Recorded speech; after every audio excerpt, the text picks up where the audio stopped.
Bapak Ibu yang dirahmati Allah, pernahkah kita membayangkan bahwa tata cara haji yang selama ini kita pahami, perlahan mulai mengalami perubahan?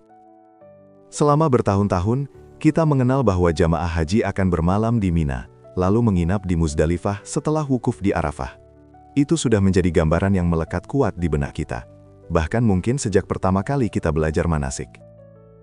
Namun sekarang, muncul sebuah kenyataan baru. Ada jamaah yang tidak turun di Muzdalifah, hanya melintas begitu saja. Ada juga yang tidak menginap di Mina, melainkan kembali ke hotel setelah melontar jumrah.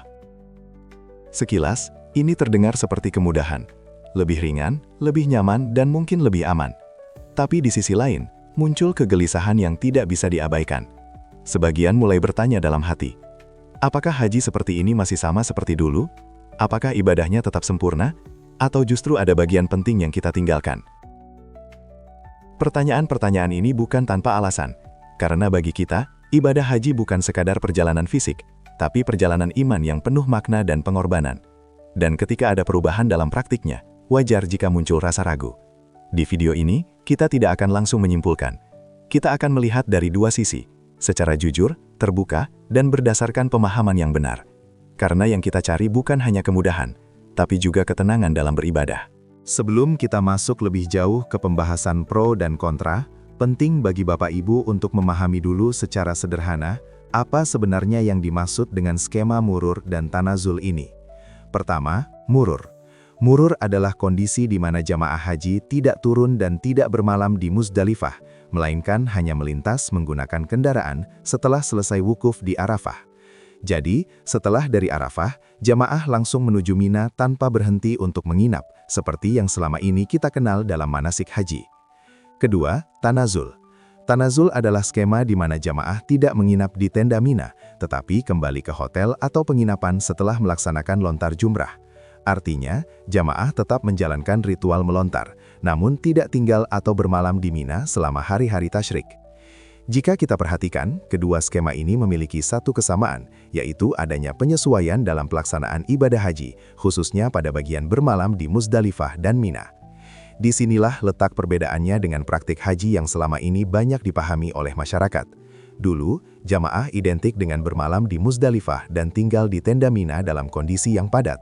Namun sekarang, dalam kondisi tertentu, ada alternatif yang lebih ringan secara fisik.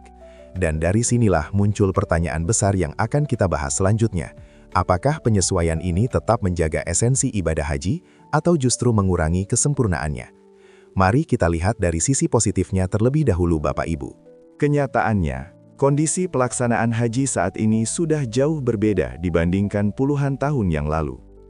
Jumlah jamaah yang mencapai jutaan orang dari seluruh dunia membuat setiap titik ibadah menjadi sangat padat. Di sisi lain, suhu di Tanah Suci seringkali sangat ekstrim, bahkan bisa menembus lebih dari 45 derajat Celcius. Situasi ini tentu bukan hal yang ringan, terutama bagi jamaah yang sudah berusia lanjut atau memiliki kondisi kesehatan tertentu. Disinilah skema murur dan tanazul hadir sebagai solusi nyata. Bagi jamaah lansia, penyandang disabilitas, atau mereka yang memiliki risiko kesehatan tinggi, skema ini bukan sekadar kemudahan, tetapi bisa menjadi bentuk perlindungan yang sangat penting.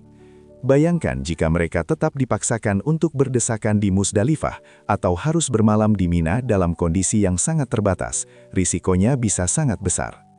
Dengan adanya murur, jamaah tidak perlu turun di Muzdalifah dan dapat langsung melanjutkan perjalanan dengan aman.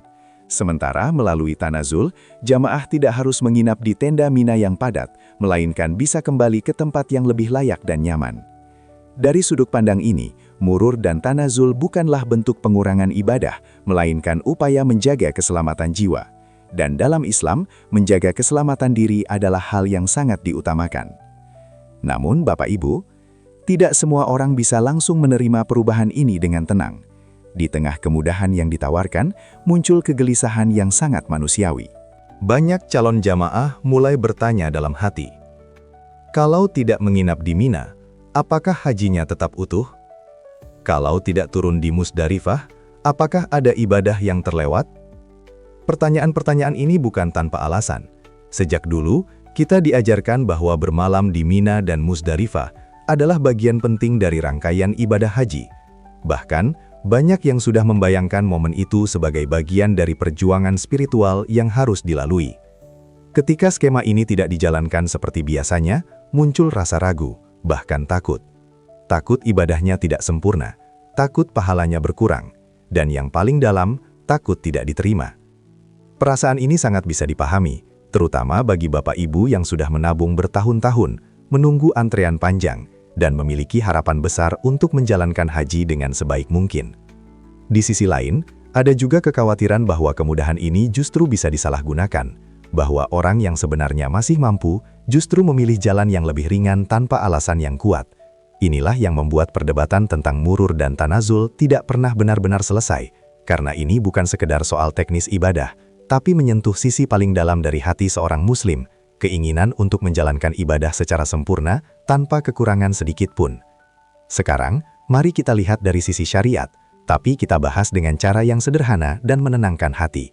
Dalam ajaran Islam, ada satu prinsip yang sangat penting, yaitu agama ini tidak dimaksudkan untuk memberatkan. Justru sebaliknya, Islam hadir dengan penuh kemudahan, terutama ketika seseorang berada dalam kondisi sulit.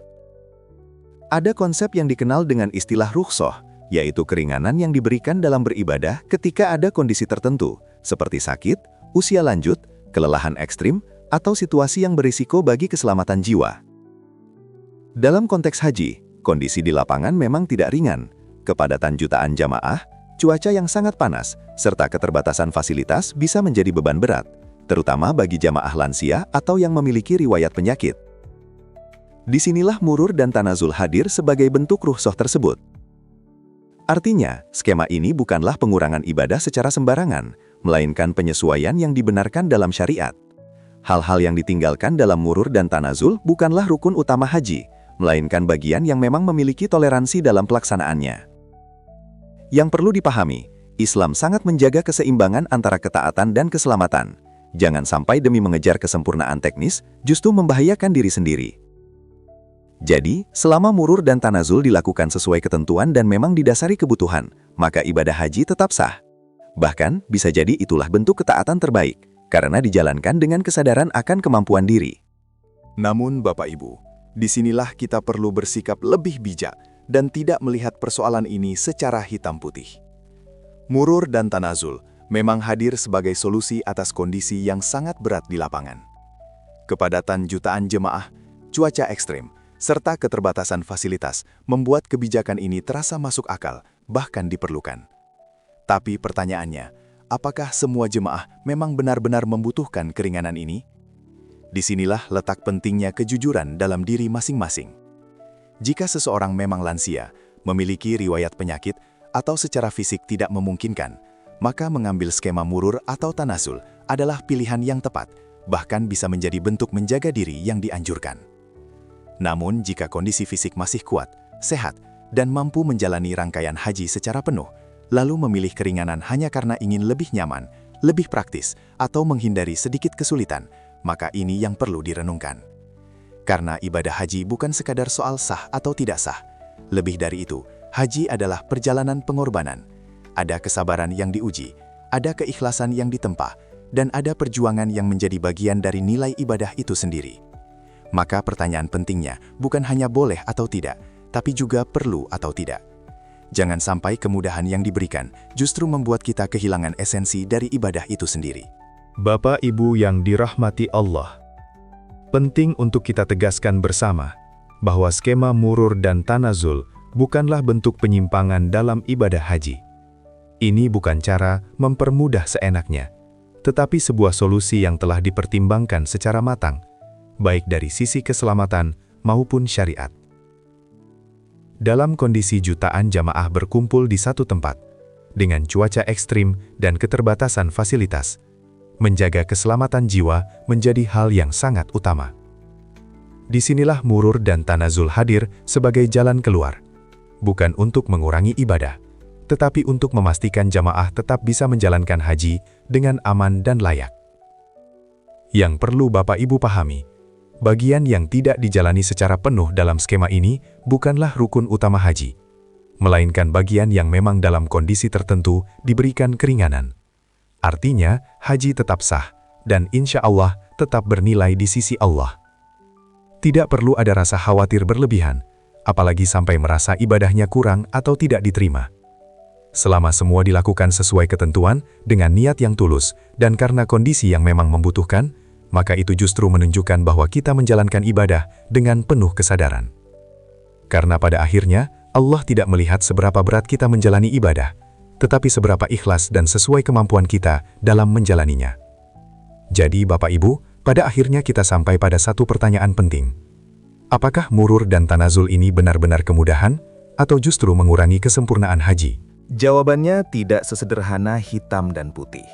Bisa menjadi kemudahan yang luar biasa jika memang dijalankan oleh mereka yang membutuhkan. Namun, bisa terasa kurang maksimal jika dipilih hanya karena ingin lebih nyaman, padahal masih mampu menjalani rangkaian secara penuh. Disinilah letak kebijaksanaan kita sebagai calon jamaah. Ibadah haji bukan sekedar menggugurkan kewajiban, tapi juga perjalanan spiritual yang penuh makna, pengorbanan, dan keikhlasan. Kalau memang kondisi fisik tidak memungkinkan, maka mengambil rukhsah seperti murur dan tanazul adalah pilihan yang tepat dan tidak perlu diragukan. Namun jika masih diberi kesehatan dan kekuatan, maka menjalani proses secara sempurna bisa menjadi pengalaman ibadah yang lebih mendalam. Yang paling penting, jangan sampai kita sibuk memperdebatkan orang lain, tapi lupa mempersiapkan diri sendiri. Karena setiap jamaah memiliki kondisi yang berbeda, dan Allah Maha mengetahui kemampuan masing-masing hambanya. Semoga kita semua diberikan kemudahan, kesehatan, dan kesempatan untuk menunaikan ibadah haji dengan sebaik-baiknya. Jika Bapak Ibu merasa video ini bermanfaat, jangan lupa bantu channel ini dengan subscribe, like, dan share, agar semakin banyak yang tercerahkan. Sampai jumpa di video berikutnya. Wassalamualaikum warahmatullahi wabarakatuh.